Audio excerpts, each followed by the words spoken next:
Nós somos estudantes do 7º período de nutrição aqui da Unifapire. E hoje nós trouxemos para vocês o nosso NutriCast, que é uma plataforma e uma ferramenta de conhecimento. E a gente vai bater um papo sobre a tuberculose e como a nutrição pode auxiliar no combate e no tratamento dessa doença. Alimente seu corpo e fortaleça a sua luta contra a tuberculose. Fica ligadinho! Como vocês já viram na nossa introdução, hoje nós vamos bater um papo sobre a tuberculose e como a nutrição pode ajudar no tratamento dessa doença. A tuberculose é uma doença infecciosa transmissível causada por uma bactéria chamada Bacilo de Koch. Ela tem na forma pulmonar, que é a forma principal, onde mais ocorre, que acomete os pulmões, e também tem a forma extrapulmonar, que é quando ela acomete outros órgãos e ou sistemas. Essa forma extrapulmonar ocorre mais frequentemente em pessoas portadoras de HIV, principalmente aquelas pessoas, os portadores de HIV, que têm um comprometimento importante imunológico. Nossa, muito interessante. E existem outros tipos de tuberculose? Existem sim. Existe a tuberculose pulmonar e a extrapulmonar. Na pulmonar, a gente vai ter a primária, que é quando se dá o contato direto com o bacilo, e ela se dá mais em crianças, onde seus sintomas vão ser febre baixa, falta de apetite, não vai precisar acompanhar tosse, vai ter também o suor noturno. E já a pós-primária, ela vai acometer todos os grupos, desde criança até mais velho, só que o principal grupo são os adolescentes e os adultos jovens. E ela vai sim acompanhar a tosse, tendo muco ou não nessa tosse.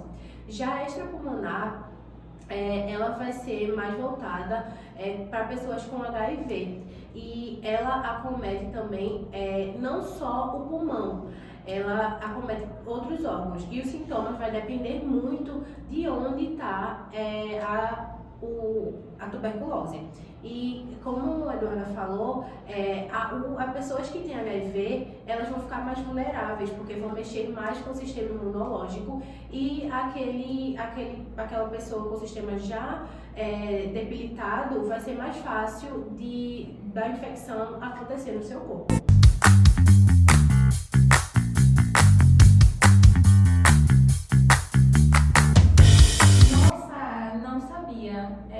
Eu já vou falar que a transmissão é pela saliva, certo? Certo. A principal fonte de transmissão seria pela via respiratória. Quando uma pessoa está com a tuberculose ativa, espirra ou tosse próximo de alguém, e algumas partículas muito pequenas ficam no ar por um determinado tempo, e a pessoa vai lá, inala aquela partícula e faz com que a infecção aconteça de fato no corpo da pessoa e fique com a tuberculose. Uma coisa que sempre acontece comigo é que eu tô sempre tossindo. E como é que eu sei que eu tô com a tuberculose? Então, um dos principais sintomas da tuberculose é a tosse, que pode ser a tosse seca ou a tosse com muco. E geralmente, quando a tosse ela se estende de 3 ou mais semanas, é recomendado que procure uma unidade médica para que seja feita a investigação da tuberculose, e se caso tiver um diagnóstico, que inicie o tratamento logo em seguida. Mas se você está tossindo por 3 semanas ou mais, é bom procurar uma unidade de saúde, porque pode ser sim uma indicação de que você pode estar com tuberculose. Só que além desse sintoma da tosse, outro sintoma muito recorrente também é a febre, a sudorese noturna, também o emagrecimento e a desnutrição é também um fator muito determinante na tuberculose. Eu não sei se vocês sabem, mas a tuberculose ela tem vários fatores de risco e também tem grupos que são mais vulneráveis. Vocês sabiam? Não. Eu li isso em um artigo e eu achei muito interessante.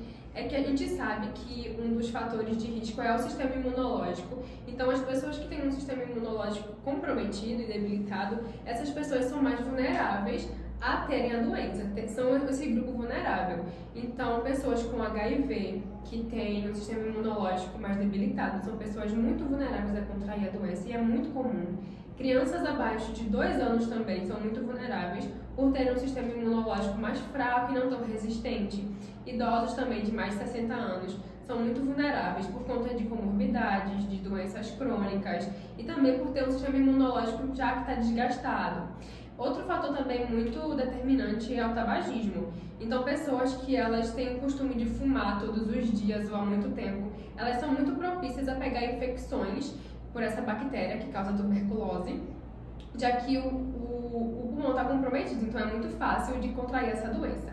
E, além disso, outro fator determinante também é a questão socioeconômica, que muitas pessoas não se atentam a isso ou não sabem, mas aquelas pessoas que são socioeconomicamente vulneráveis, elas são muito mais propícias a contraírem essa doença.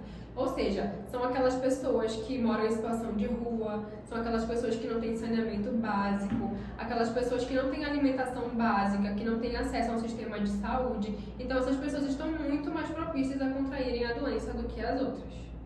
E também, enquanto o Xanda falava aqui, eu achei muito importante pesquisar aqui e trazer um ponto para vocês, que é sobre os casos epidemiológicos da tuberculose, que vem crescendo absurdamente. Apesar de ser uma enfermidade antiga, a tuberculose continua sendo um problema importantíssimo na nossa saúde pública. Eu peguei aqui um dado que diz que no mundo, a cada ano, cerca de 10 milhões de pessoas adoecem por tuberculose. A doença é responsável por mais de 1 milhão de óbitos anuais. E aqui no Brasil, são notificadas aproximadamente 80 mil casos novos e ocorrem cerca de 5,5 mil óbitos em decorrência da tuberculose.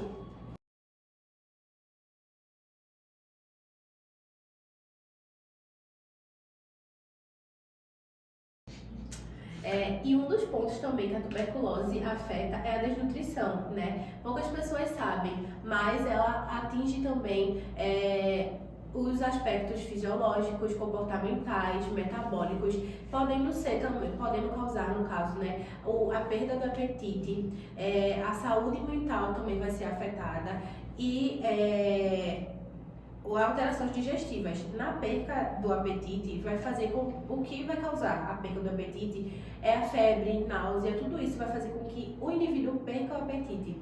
E ele perdendo o apetite vai interferir na sua alimentação, porque ele não vai estar ingerindo os nutrientes necessários, calorias necessárias, então aquele paciente vai ficar muito debilitado.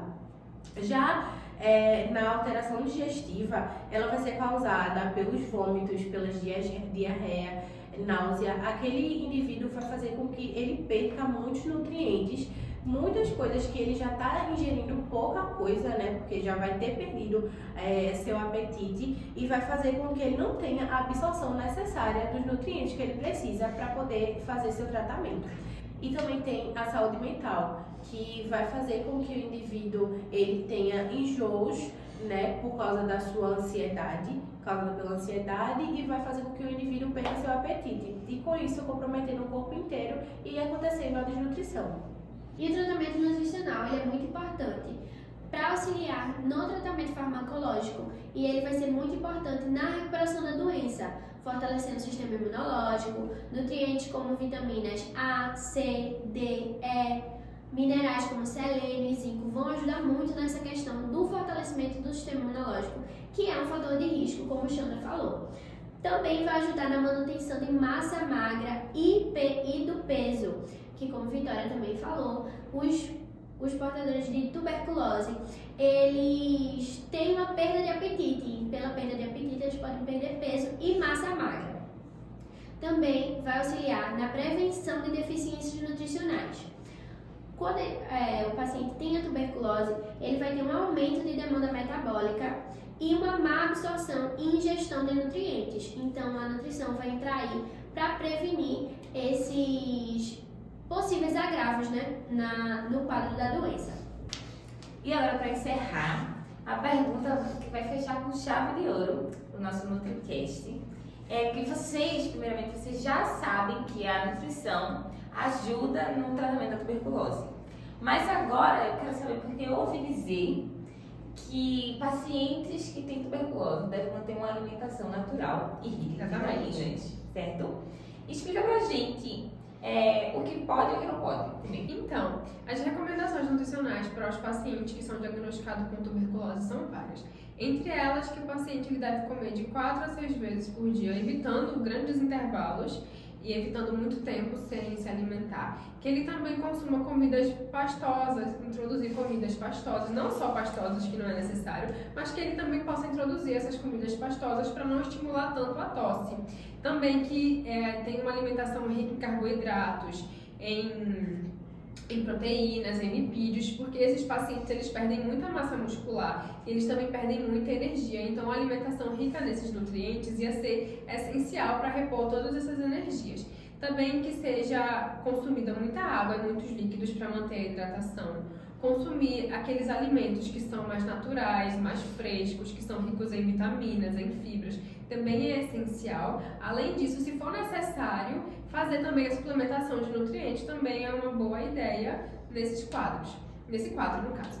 E em relação às restrições, temos algumas restrições também, como por exemplo, esse paciente ele deve evitar se alimentar de alimentos mal cozidos, de alimentos que não sejam limpos, para também evitar essa questão da contaminação e da infecção. Ele deve evitar aqueles alimentos que estimulem engasgo, que estimulem a tosse, porque já tem um comprometimento de estar sempre tossindo, uma tosse seca ou até com muco, mas de toda forma devem-se evitar cuscuz, amendoim, pipoca, alimentos que tenham farelos, que tenham casca e etc. Também evitar aqueles alimentos que possam acometer uma alergia, uma infecção, uma intolerância. E também, além disso, eles devem evitar aqueles alimentos ultraprocessados, alimentos que sejam ricos em açúcar, em gordura, saturada, trans, alimentos ultraprocessados, como eu falei. É sempre bom optar por aqueles alimentos mais saudáveis, mais naturais e tudo mais. E é isso, pessoal. Espero que vocês tenham gostado. A gente vai encerrando por aqui.